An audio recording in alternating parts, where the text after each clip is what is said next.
It's the Opperman Report.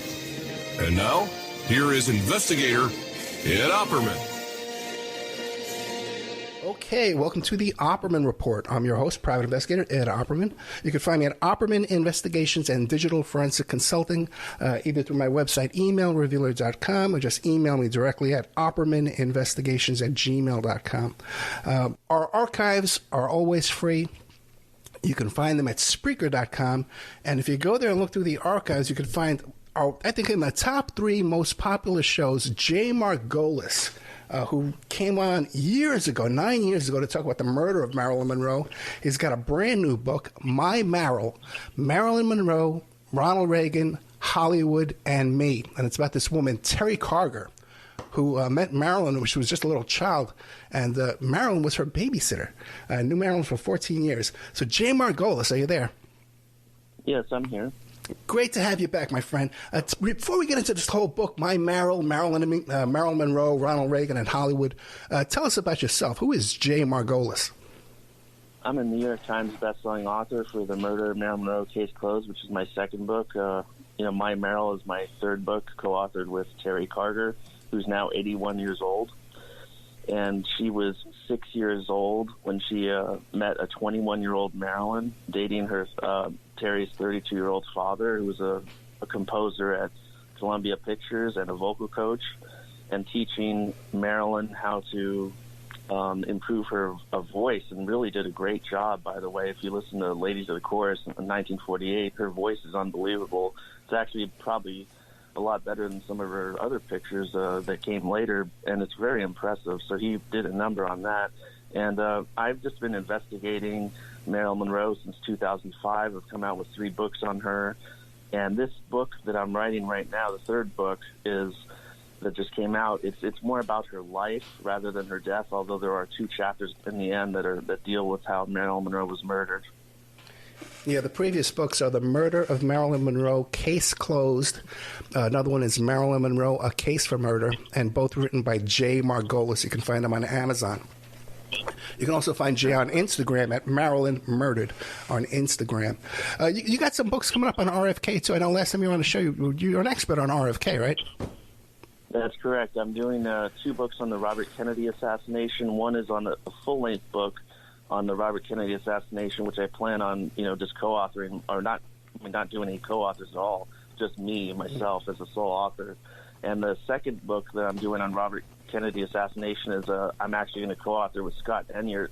It's going to be about his observations as a 15-year-old kid who, was taking pictures as Robert Kennedy was being shot, and then the police immediately went after him because this woman named Joan Barr said, hey, to the police. It said that kid was taking pictures as Robert Kennedy was being shot. So they went after him like a heat-seeking missile. At gunpoint, they confiscated his pictures, and he took 3 rolls of film. The second roll that was in the pantry was completely, taken from him, and the other ones, were eventually returned to him. And it's an amazing story about how he sued the city of Los Angeles in 1996. And he won, and he got over $600,000 judgment. And then there was some kind of appeal by the city, and they accused the jury of anti-police bias, which was a bunch of nonsense. It was just a way for the city to try to get one over on the whole thing. But in essence, he did win that case. I tell you, man, I love it. Jay Margolis. I remember last time, it's like 9 years ago, when you came on, and toward the end of the interview, I asked you about RFK assassination, and just like today, you just bolted right into it, man. You're just like a bullfighter, man, with a bull, just rattling off these facts and figures, man. I love it, brother. Thank you. Yeah, come back, man, soon, because I can tell you're really passionate about that stuff. Oh, absolutely. When I finish those books, I will be back. Believe me. Thank you so much. Okay, so Terry Karger, what was her life like? She was just a normal girl, but she had a grandfather, named Frederick Maxwell Karger Jr., known as Maxwell Karger, and he started Metro Pictures during the silent film era. He died in 1922 at the age of 46, and he was like a millionaire during that time period. So you can imagine it's like $13 million today. And what happened was he, was working with Nazimova. Rudolph Valentino was like his best friend, and he worked with him. In fact, they're the same crypt, and so that was interesting. And see, the thing is that he started the whole MGM thing, because after his death, Metro Goldwyn it became Metro Goldwyn Mayer. Metro Pictures merged with Goldwyn and Mayer, and it became MGM. So that's a big deal. So Terry Karger grew into a life of famous people, and she, her father was a vocal coach at Columbia Pictures. Her mother was a famous entertainment lawyer after 1952, and would have like Cary Grant, a lot of stars, who were her clients. She even had Leon Shamroy, who did the first screen test for Marilyn Monroe. He was a cinematographer. And so there were a lot of connections. I can compare it to like that Woody Allen movie, Zelig, like where this guy was walking through history. I mean, I don't want to say Forrest Gump because Terry's not stupid, So, but it's just a lot of, she just kind of walks through history where there's all these people, and they never impressed her because it was kind of commonplace for her to have all these famous people enter her life. And Ronald Reagan and Marilyn Monroe were the two major figures that entered her life. But now that's interesting. But if she lost she must have looked up to Marilyn Monroe like enormously. And if she lost her at the age of 14, that must have had a huge impact on her life. Well, here's the funny thing is that when Terry met Marilyn was 21 and Terry was 6. And, Terry, when she lost Marilyn was 36 and Terry was 21. Wow. You see, so the 21 and the 21, it's kind of a weird coincidence. And so she lost her when she was going to the University of Southern California.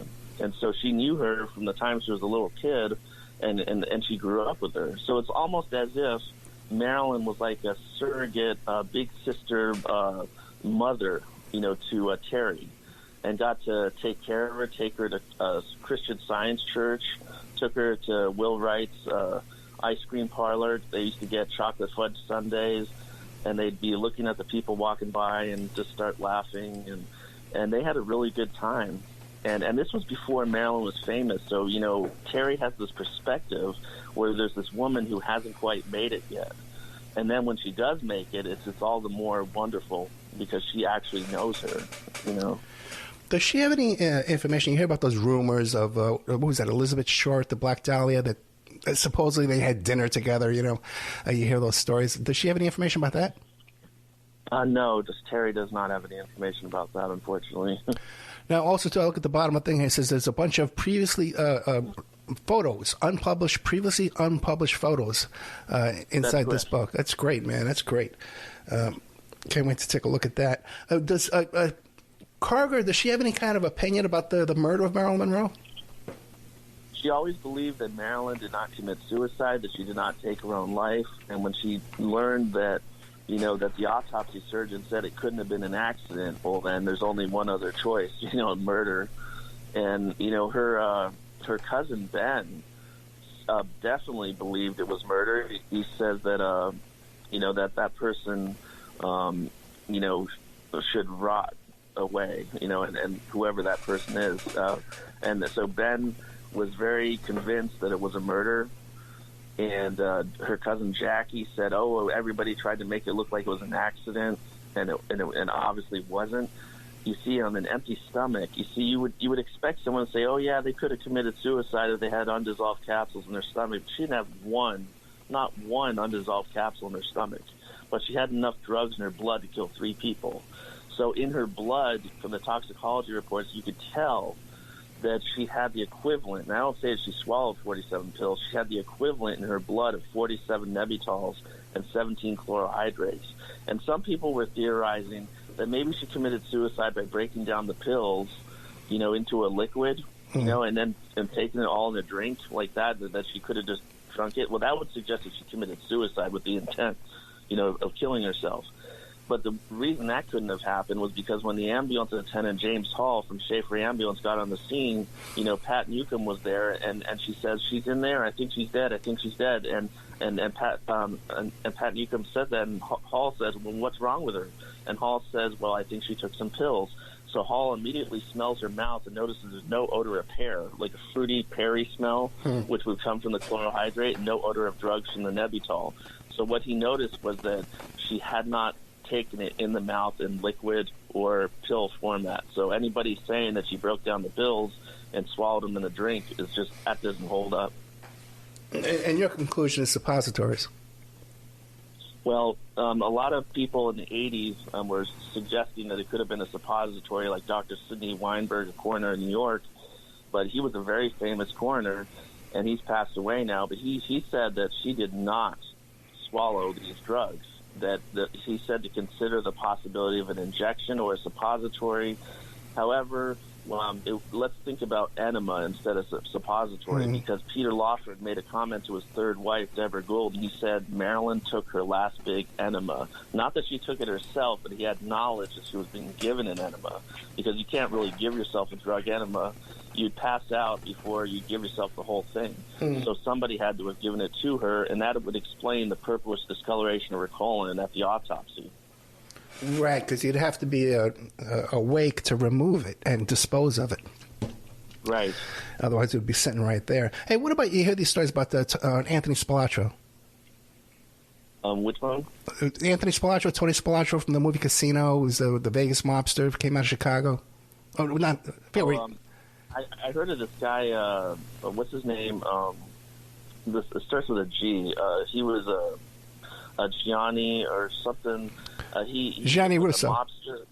Gianni Russo, this guy. Let's talk about this guy. I want to explain this. Okay. Now, this guy, said that Bobby Kennedy is responsible for her death and that she was injected into a region in her pelvic area and that she died or something like that.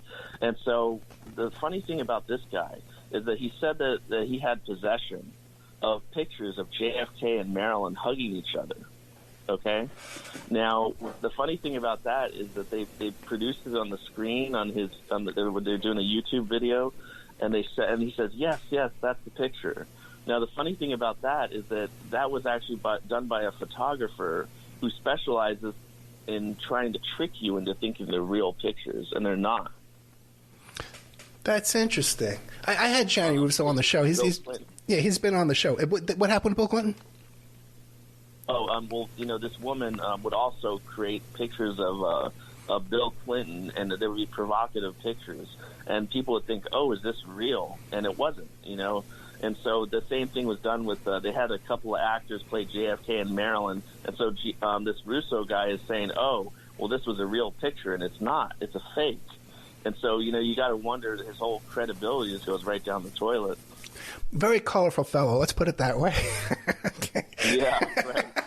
But I tell you, man, he's an old guy. He's really old. And when we're on hold during the commercial, he's doing deals, olive oil deals. The guy, he doesn't slow down, man.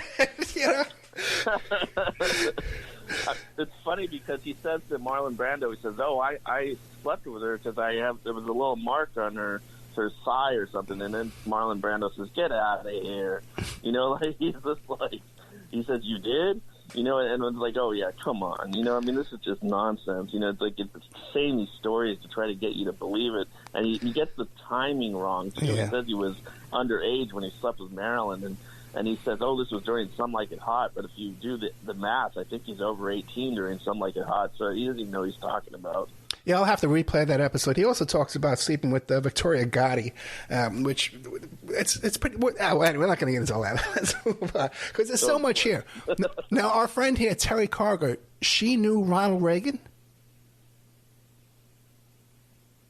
Because what happened was that when Terry was 11, this is 5 years after she first met Marilyn, is that Fred, her father, started to date Jane Wyman, and after she had just won her Academy Award for Johnny Belinda in 1948, they got married on November 1st, 1952, And so Terry got to meet her future stepbrother, Michael Reagan, and Maureen Reagan on Halloween 1952. They went trick-or-treating together. That's when they first met each other, the day before, Fred and Jane got married. And so Terry stayed over at Jane's house, and when they got back from the weekend, they, Maureen, Terry, and Michael threw pelted rice at them as a wedding type of ceremony. And Fred walks in and says, "Where's the toothache medicine?" And it really means translation, "Where's the scotch?" Mm. So it's this was their way of saying, "Hey, we're getting married." And Jane says to Michael and Maureen, "I'd like you to meet your new father." And it's just kind of a surprise for everybody because they're just little kids. I mean, Michael's 7, Maureen is 11, and Terry's 11, and now they're becoming.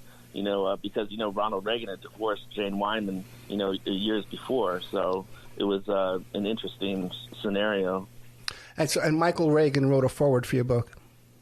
Yeah, absolutely, yes. I spoke with him on the phone, and he was interviewed for this book by me. All interviews, as mentioned near the acknowledgement section of the book, were done by me. Now, which one is Michael Reagan? He's the skinny one or the guy at the radio show? He's a Republican. And, okay. He's 1946. He was born in 1946. He's a very nice man. A very pleasant interview. It's funny when I was interviewing him, I had to have 3 interview tapes because the first time I talked to him, he called me and we talked for 20 minutes. He says, "I have a meeting. I got to call you back. Can I call you back?" And so I'm like, "Oh my God, this whole thing, he'll never call me back. It's over." And so then he calls back and we talked for another 15 minutes and he says, "My wife wants me to go to Trader Joe's. Can I call you back?" And it turns up as 3 interview tapes. This is really funny. But it was a beautiful interview. It came out to if you put it in Microsoft Word, it's like 6 full-length pages of interview. He had a lot to say. Yeah, I bet he did. Now he talks about it openly that he's a survivor of sexual abuse as a child. Did he? Absolutely. Yeah, right. And so, what about Terry Karger? Because she's in that same mix with these same characters. Any kind of issues there? No, Terry never, had any type of issues like that. To my understanding, Michael was 7 when he had a camp counselor, a male camp counselor, molest him, and he was worried that not to tell his parents about this because he thought that the pictures that were being taken of him would be shown to Jane Wyman. He'd be very ashamed. I mean, he went through a lot, man. I'm telling you. And he has a special view on abortion because, his parents could have aborted him, because he was adopted and his natural parents. And so he feels that he wants to be here. He's very grateful to be here. And, he understands, what life is all about and the sacredness of life, And but I respect him very much. He is so respectful of his father, Ronald Reagan. And it's really beautiful that he keeps his legacy alive like that. Now, is there anything in the book about Joe DiMaggio? Yes, there's absolutely. The thing that's interesting about the Joe DiMaggio connection here is that Joe was very close friends with Terry's aunt, Aunt Mary. And so what happened was, they were golfing buddies. And so that was something that it was a constant connection. And it was something that Joe DiMaggio didn't want to sever because he wanted Marilyn to, stay in his life. And he felt, Marilyn's really close to this family. And so we don't want to ruin that, And so they would be golf buddies. And whenever Joe DiMaggio came down to New Jersey, they would play golf. And when, Marilyn died, the funeral, Joe DiMaggio called up Aunt Mary and also called up Nana, who was Terry's grandmother, who was like a mother to Marilyn, and said, "Hey, can you come to the funeral?" There were like 31 people invited to the funeral, and you got Aunt Mary and Nana being invited, 2 of Terry's relatives. And you could see that they were very important people in Marilyn's life if only 31 people were invited. Yeah, like you said before, she knew Marilyn longer than any of her husbands. That's absolutely correct. From 1948 to 1962, almost 15 years, about more like 14 and some change. What did Terry Karger wind up doing for a living? She ended up being an elementary school teacher, and she got a degree in education, and she went to the University of Southern California, also went to NYU, and she, Marilyn used to ask her every once in a while, what do you want to be when you grow up? And Terry was like 7, and she'd say, oh, maybe I'd like to drive an ice cream truck, or maybe I'd like to be a spy, or I'd like to do this. And then she eventually said, I'd like to be a teacher. And then Marilyn says, well, that's good. People need to learn. And Marilyn said, looks will get you far, but not as far as a good education. And that was a really interesting quote to tell Terry, because it really, changed the course of her life. She thought maybe I should go into the University of Southern California Film School, but then she said, nah, I don't really think that I'm cut out for that. I don't really want, and her parents never encouraged her to go into the film industry. So she said, I'd like to become a teacher, and she had a lot of fun doing that. And some of her, students, their parents were Richard Pryor, Millie Perkins, Ronnie Cox. I mean, she had some famous people over there. It was really interesting. I tell you, this must have been so much fun interviewing this woman, Terry Karger, for yourself, right? Oh, yeah. She just had a lot of interesting connections with people, and it seems to have never stopped, really, because even when she recently she went to the pain doctor's office, she had some kind of pain, and there was this nurse that was talking to her about, and she said, oh, I'm coming out with this book, and this nurse was telling her, said, hey, I treated a man who oversaw the autopsy of Marilyn Monroe, and he thinks that Marilyn was murdered. And so we put that information in the book. So it seems like her connection to Marilyn never really ends. There's things keep coming in and out.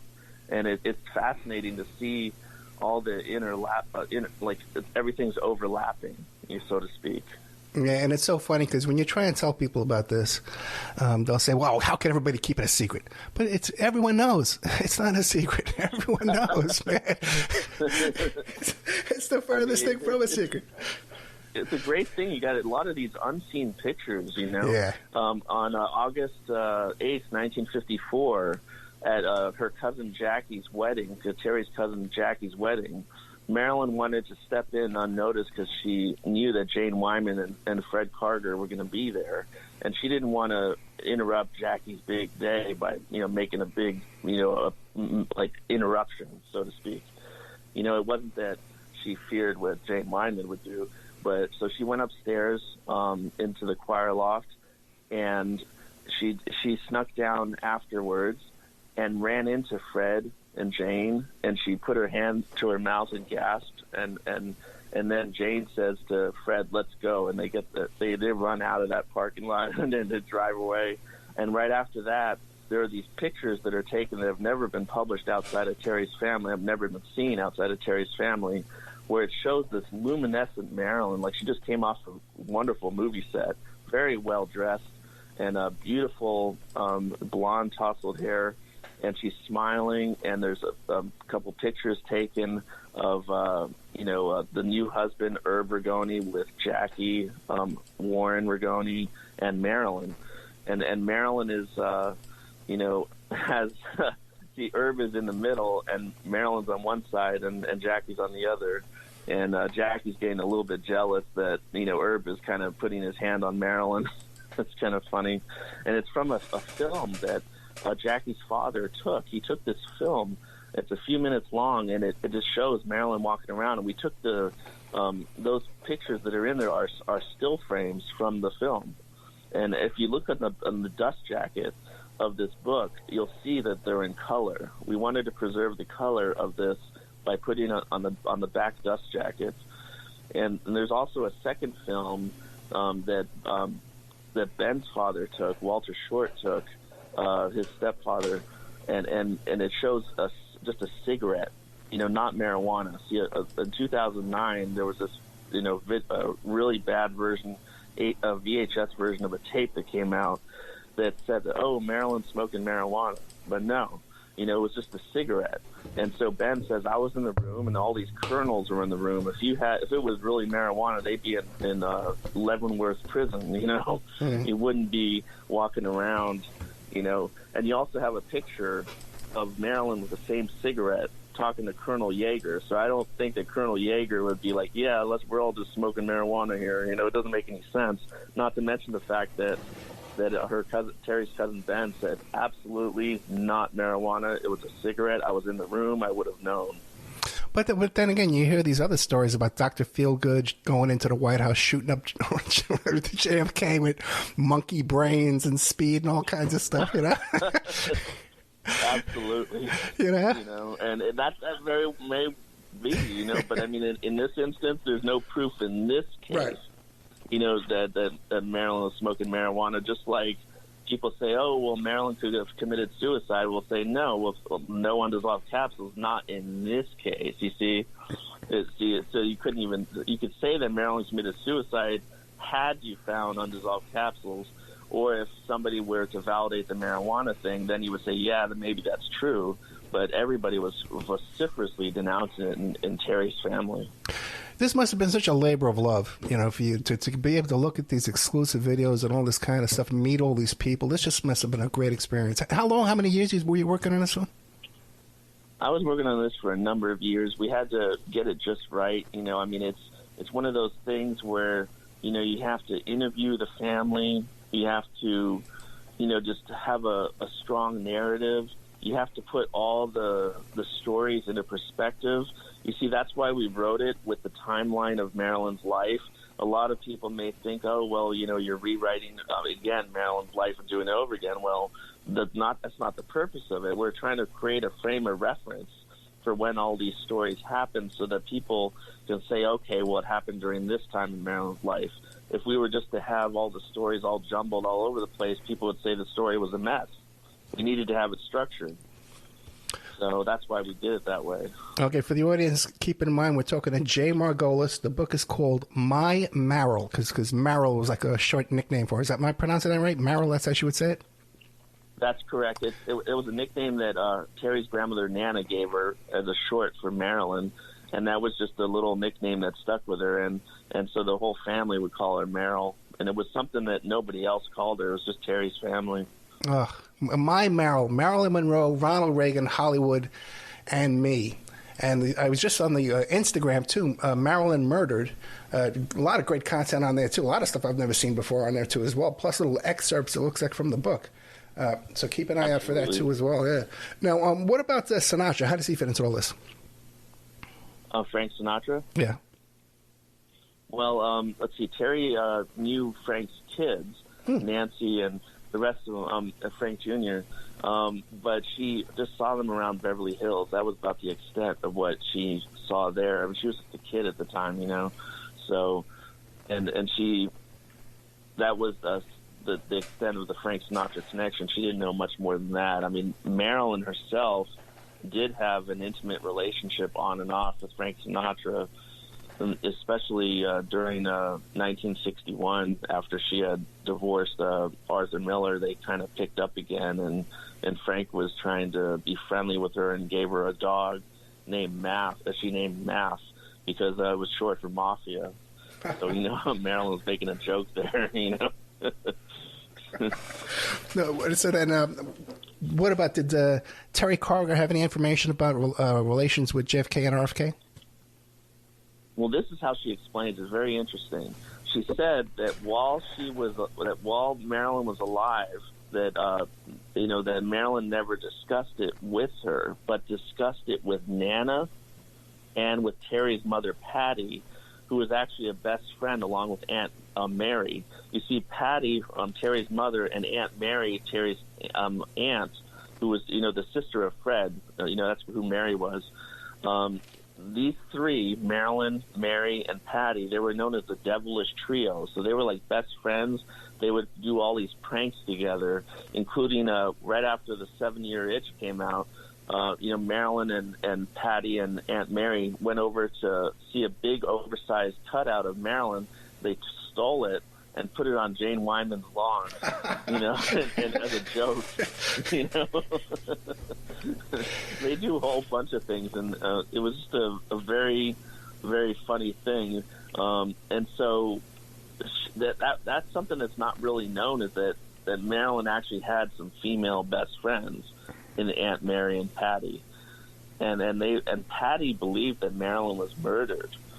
She said that she believed there was a big government conspiracy going on. She shared her, beliefs in a party shortly after Marilyn died. And Terry's mother, Patty, was almost run off the road. And so she thinks the two events were connected, her being run off the road and her telling her theory right after Marilyn died. Wow.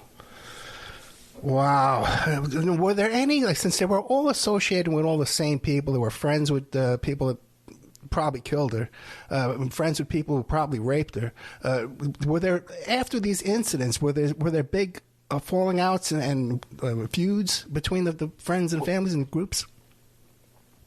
Yeah, with the Cal Neva thing, with the rape and Skinny D'Amato and Johnny Roselli and Sam Giancana, Joe DiMaggio and Skinny D'Amato were best friends, and when he found out what he did to Marilyn at the Cal Neva a few days before she died, he didn't forgive him for 20 years.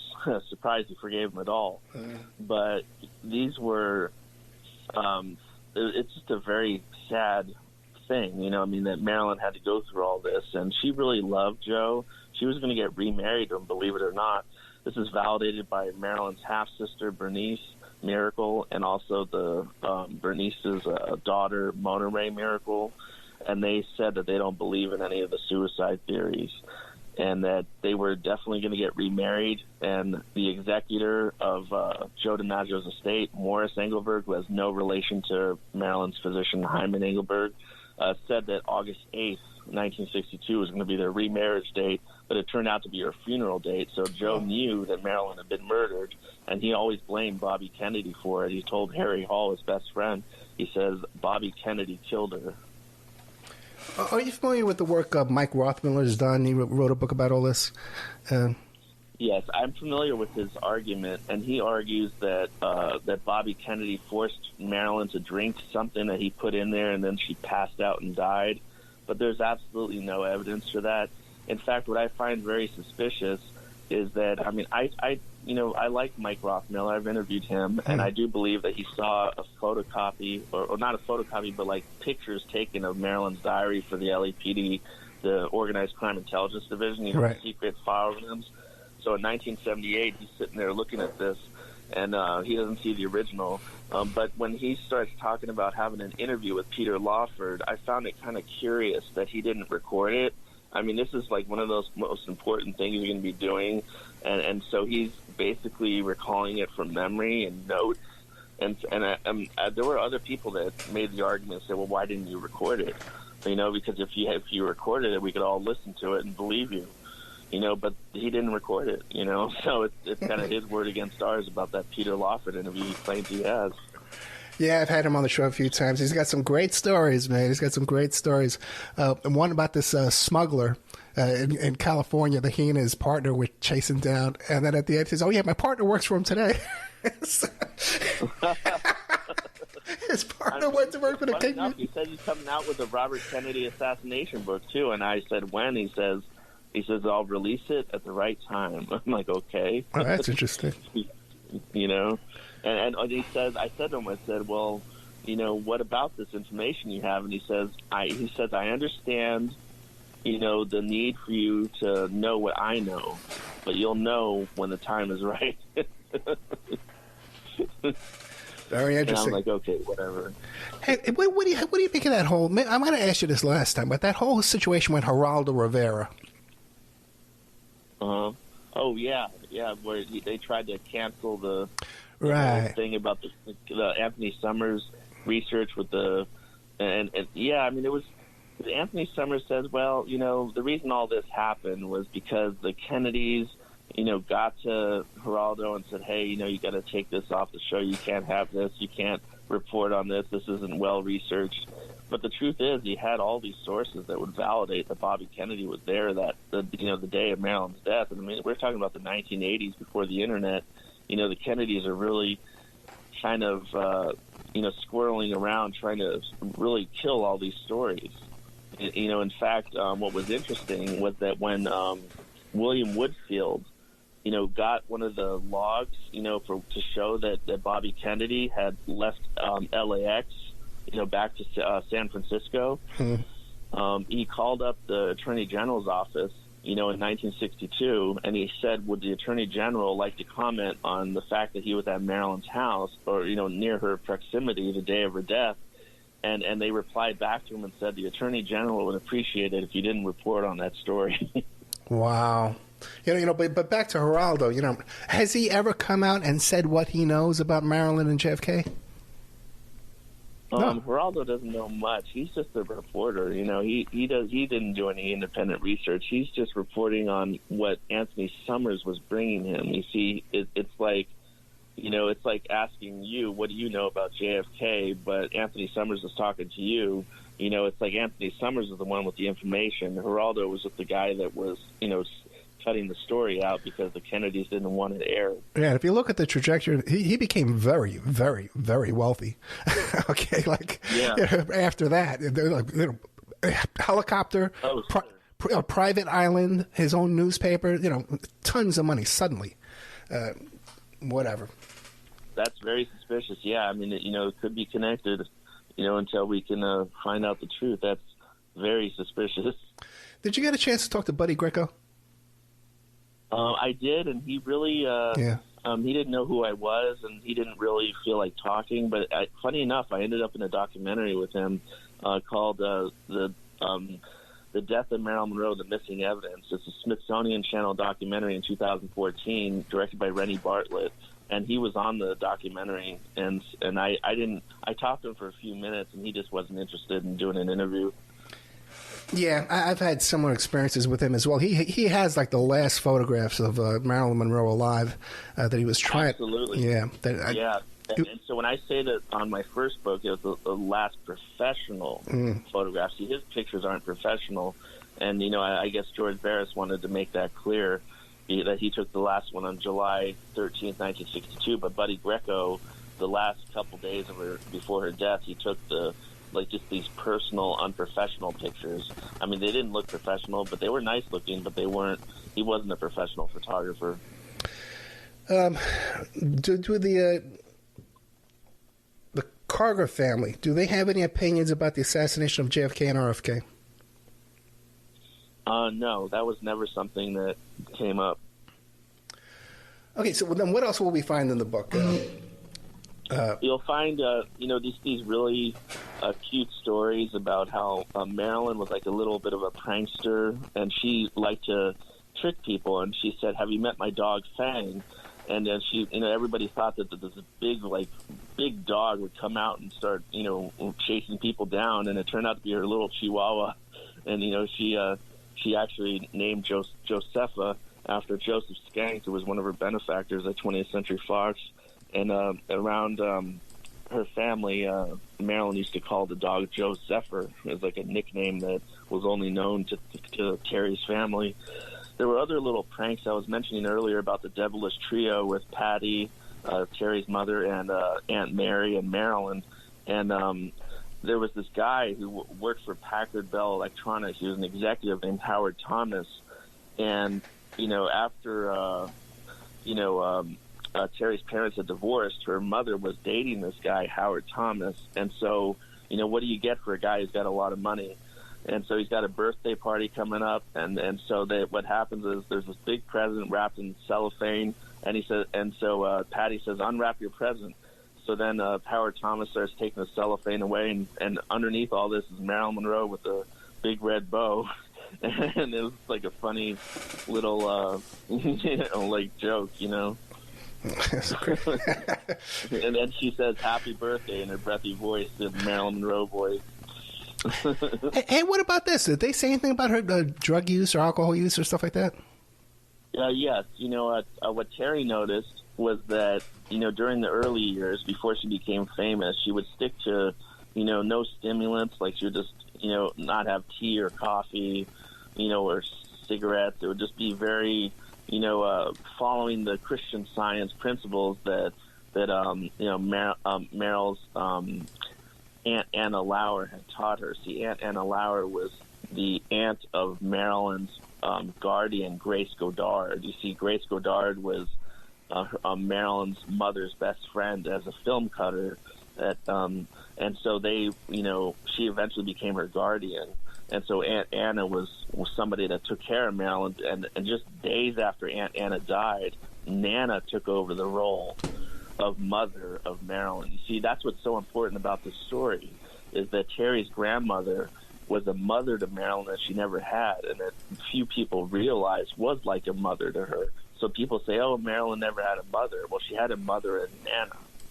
And Nana was always there for her, to listen to her, shoulder to cry on, mend my clothes, giving you a dozen roses on Mother's Day to Nana. Wow. A lot of love and affection here. She even gave her like a charm bracelet, which was really, a fascinating thing. It's 14 karat gold. I mean, my God, back in that day, that's a really big deal. And so, that was something to give somebody a gift like that, and it says to Anne, that's Nana's name, to Anne, with my deepest love and friendship, Marilyn. And it's on the back. And then the other side, it says from here to eternity, because this was given to her in 1953. So in 1953, we're talking about a 14 karat gold present. And this is something that nobody in the Marilyn world has ever seen before. If you're a fan of Marilyn, this gold charm bracelet, very beautiful thing that, Terry showed me that, and I was just totally floored by it. And nobody's ever seen that outside of Terry's family. Yeah, just think she could probably sell it for like $500,000. Oh, my goodness. Absolutely. 14 karat gold, come on, 1953 money, you know what I mean? But plus, came from Marilyn Monroe. Absolutely, it's such a value, I'm sure. Yeah, because Terry just loves to. She's going to hold on to that. I'll tell you. I don't think she wants to sell it. As ironic as that is. Yeah, but it's interesting because you're right. Everyone thinks of Marilyn Monroe as an orphan, and here she did have a mother. She had one, Yeah, she had a family. When you say that someone is adopted, it doesn't make them any less of a parent than a biological. See, sometimes your biological parents can be worse than somebody that adopts you. So you can't really assign a designation just because this person's biological and this one's not. It doesn't really mean a whole lot in essence. Oh boy! So, is there anything I haven't asked you about this book that you want to share with the audience? Well, just definitely the fact that what I found interesting was that I had interviewed, we were talking about Marilyn's last photographer, George Barris, and I interviewed George extensively for my books, and shortly after he died, I talked to his daughter, Caroline, and she, had a very interesting story about the coroner, Thomas Noguchi, because he was known to say things in private that were different than what he said in public about Marilyn's death. And Caroline, she actually said this. She said, the coroner Noguchi called me one day trying to reach my father, and we were talking on the phone, and Noguchi said Marilyn Monroe was murdered, and they made him say certain things, and he told me straight out that it was a cover-up. He said it was really obvious she was murdered when they got her, and he said her face was beat up. Noguchi told me it was very clear she was murdered. There were all these signs that she was murdered, and there was nothing in her stomach because they put everything intravenously. If she took pills, it should be in her stomach. If you look at the pictures, the pill bottles are standing up straight, and it takes time to put the caps of the pill bottles back on. There would have been a mess. The pill bottles would have been open and on the floor. These were all descriptions, Noguchi said, of somebody who covered up but didn't even do a good job. I remember we spoke on the phone for a long time. He said there was a lot of bruising and stuff on her face, and he was sure she had struggled, that she fought for her life, that it was no accident. My father told me the same story as Noguchi, that Marilyn was murdered. My dad just spoke with her the day before, and that there was no way she would have taken her own life the next day. That's why after Marilyn died, my father moved to France. There was too much heat. He was probably afraid for his life.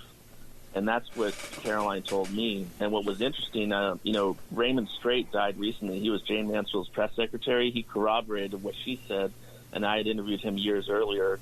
And he said, quote, he said, Noguchi never believed it was suicide, but they shut him up real quick. I knew Tom Noguchi. He said he never believed for a minute that she committed suicide. He wanted to blow the whole thing on Marilyn Monroe, but his superiors weren't having it. Yeah, how's that? It sounds like testimony to me. Now, what about what was if people talked to her the day before and said, "Hey, she was fine"? What was the urgency to fly down there like lunatics and kill her in such a sloppy manner? I'm sorry. Say that again. If he said this fellow spoke to her the day before and she was fine, she wasn't suicidal, right? What was the urgency then for RFK to go flying down there and murder her in such a ragtag, sloppy manner? Well, see, it was a very sloppy manner. See, what happened was there were over 20 witnesses and saw him in L.A., including Mary W. Goody Coons Barnes, who was at 12304 Fifth Helena Drive, right next to Marilyn. You know, she could see him from her upstairs window. You know, she was having a card party that day and with Elizabeth Pollard. And so the sloppiness of this was like this. The initial goal, Plan A, was to get that red diary that had sensitive political information about the plot to kill Castro, bases in Cuba, you know, the affairs with Frank Sinatra, Marilyn and JFK, Marilyn and RFK, all that written in her red diary. So that was the goal. Let's get the diary. But the thing is that they didn't find it that night. So because they didn't find it that night, they said, well, you know, if we take the diary, nobody will believe her. If she goes for this press conference, she could say whatever she wants. You know, she'll just look like a lunatic. You know, but because they couldn't find the diary, that could be produced at any time, and it would be authentic, and people would be questioning it. And there was a lot of information there they couldn't explain away. And there was a lot of national security things. Imagine national security secrets becoming public. That's not good. And so that was the main focus with the national security. You see, there was a CIA document that was dated August 3rd, 1962, that was signed by James Angleton that actually notated that she was being wiretapped and that Bobby Kennedy, she was telling Bobby Kennedy she was going to hold a press conference. She said she was going to tell all at a press conference, and that she referred to her quote-unquote diary of secrets. This document is produced in Terry's book with me. And it's an authentic document, and it basically validates that she really was going to hold a press conference. And the sloppiness of this whole thing was that Bobby Kennedy had to go to Plan B. He calls up, according to Peter Lawford, Bobby Kennedy calls up Dr. Greenson and says, hey, look, Greenson, you know, not only is Marilyn going to go public with me and Jack on Monday morning, but she's going to go public with you too. And so Marilyn never had any intent of going public with Greenson's affair, but Bobby tricked Greenson into thinking that was going to happen. And so Greenson gets scared. His whole psychoanalytical career is on the line. And these two ambulance attendants, James Hall from Schaefer Ambulance and Murray Leibowitz, also from Schaefer Ambulance, they witnessed, you know, Greenson sticking a needle into her heart. And James Hall said that it was a brownish fluid. They were trying to save her. They had a resuscitator on her. Her color was coming back. You know, James Hall had dropped her earlier. He said that's why there was a fresh bruise in her lower back. That's because I dropped her. Dead bodies don't bruise. She was still alive. And he noticed that she hadn't swallowed the pills. He was suspicious then. But he thought that maybe he was trying to help her with adrenaline until 1982 when James Hall saw the autopsy report. He saw this empty stomach, and he's like, wait a minute. He said, but I did see a brownish fluid. A brownish fluid is not adrenaline. It's Nebutol, which is one of the two drugs found in her body. And Greenson just stabbed her in the heart with it. And then he said a few minutes later, he says, I'm going to pronounce her dead. You can leave. And so the ambulance attendants were surprised because they never got her in the ambulance. You know, they could have saved her. And here it is. This guy comes in and says, I'm her doctor. And there was a police identikit sketch done, you know, those little sketches that you do for the police sketches. And James Hall had that done with a police artist. And this reporter comes by and he says, hey, I know that guy. That's Marilyn's psychiatrist. And so that's how Hall knew who it was. And it's a dead ringer. If you look at the comparisons of a real picture of Greenson in Terry's book with the sketch, it looks just like Greenson.